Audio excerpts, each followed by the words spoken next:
अस्सलाम वालेकुम बेटा।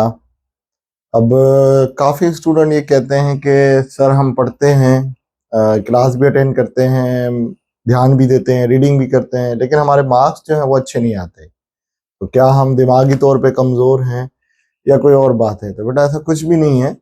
आज हम उस चीज़ को सीखने के लिए इस कॉन्सेप्ट को पढ़ेंगे। इसको हम कहते हैं लर्निंग पिरामिड। अब अहराम मिस्र तो आपने सुना होगा, लेकिन ये क्या है? अहराम पढ़ाई।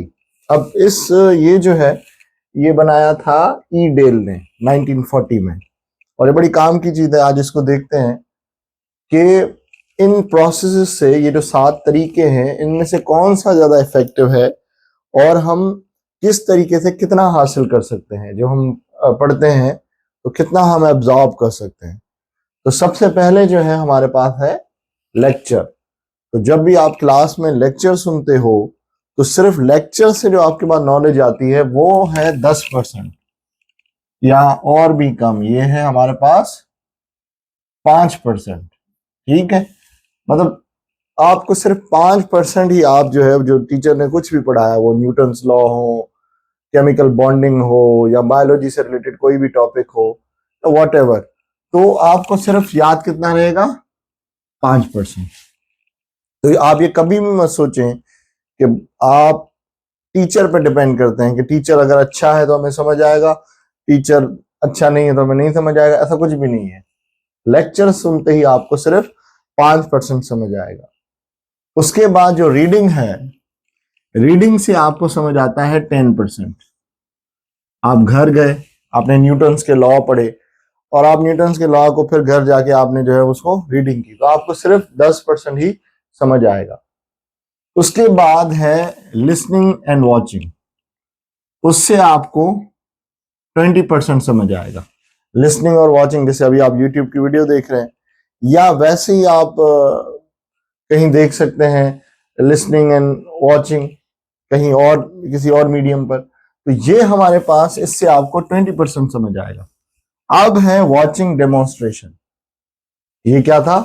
आपने कोई लॉज पढ़े, टीचर ने पढ़ाए, उसके बाद आपने घर जाके उन लॉज को थ्योरेटिकली पढ़ा, फिर आपने उससे रिलेटेड वीडियो देखी, मतलब वीडियो लेक्चर सुना उसी चीज का, जैसे अभी आप देख रहे हैं। उसके बाद जो है वॉचिंग डिमॉन्स्ट्रेशन, उससे आपको 30% समझ आएगा।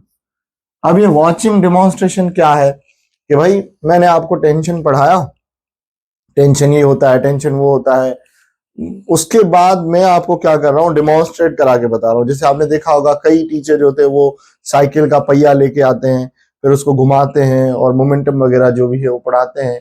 तो टेंशन आपने सिर्फ पढ़ा, अब आप टेंशन को क्या कर रहे हो? एक्चुअली में मैं एक रस्सी ले आया, उस पर वेट रखा और उससे आपको बता रहा हूँ कि बेटा इस पे इतना टेंशन है, इतना टेंशन है। तो ये डिमॉन्स्ट्रेशन है। इससे आपको 30% बात जो है वो क्लियर हो जाती है, समझ आ जाती है। लेकिन ये जो है ना बेटा, ये सारे, ये 1 2 3 4, ये 4 तरीके पैसिव लर्निंग कहलाते हैं। इसमें आप कहीं भी इन्वॉल्व नहीं है। पढ़ाया भी टीचर ने, किताब आपने बस सिर्फ रीडिंग की, देखा, ठीक है। लिसनिंग वॉचिंग आपने सिर्फ देखा, आपने अपना दिमाग नहीं चलाया, आपने अभी तक सिर्फ देखा कि क्या क्या है। उसके बाद डिमॉन्स्ट्रेशन भी आपने देखी, तो तभी हम इसको कहते हैं पैसिव लर्निंग। इसमें स्टूडेंट जो है वो एक्चुअल इन्वॉल्व नहीं होता। उसके बाद है एक्टिव लर्निंग। तो एक्टिव लर्निंग में सबसे जो अहम बात है वो डिस्कशन। जो भी आपने पढ़ा, जो भी आपने समझा, आप घर जाएं या अपने पेरेंट्स के साथ, छोटे भाई बहन के साथ, या इवन क्लास में अपने फ्रेंड्स के साथ वो डिस्कस करेंगे, भाई हमने क्या पढ़ा, तुम्हें समझ आया, मुझे इतना समझ आया, ये ऐसा था, वो वैसा था। उसको डिस्कस करना बड़ा इंपॉर्टेंट है। उससे हमें 50% हमारा कॉन्सेप्ट जो है वो क्लियर हो जाता है एक दूसरे के साथ डिस्कस करने में। अब बहुत इंपॉर्टेंट पॉइंट है, वो है प्रैक्टिस व्हाट वन लर्न। अब जो है, जो आपने सीखा है कि टेंशन है, डिमॉन्स्ट्रेशन देख ली, डिस्कस कर ली, आप खुद रस्सी ले, खुद रस्सी लेके उसमें कोई वेट लगा के देखें, हाँ भाई ये टेंशन है। अब मैं बड़ी सी चीज कोई इसमें लटका के देखूं और टेंशन बढ़ गया। या जैसे हुक्स लॉ होता है कि tension is directly proportional to extension. तो आप कोई भी रबड़ ले, उसको ऐसे पकड़े और ऐसे खींचे और छोड़े, फिर आपको लग पता जाएगा कि हुक्स लॉ क्या होता है और टेंशन और एक्सटेंशन क्या होती है। आप छोटा सा रबड़ लेके इसको यहां तक खींच के फिर उसको छोड़ दें, तो उससे आपको बहुत ज्यादा समझ आएगा।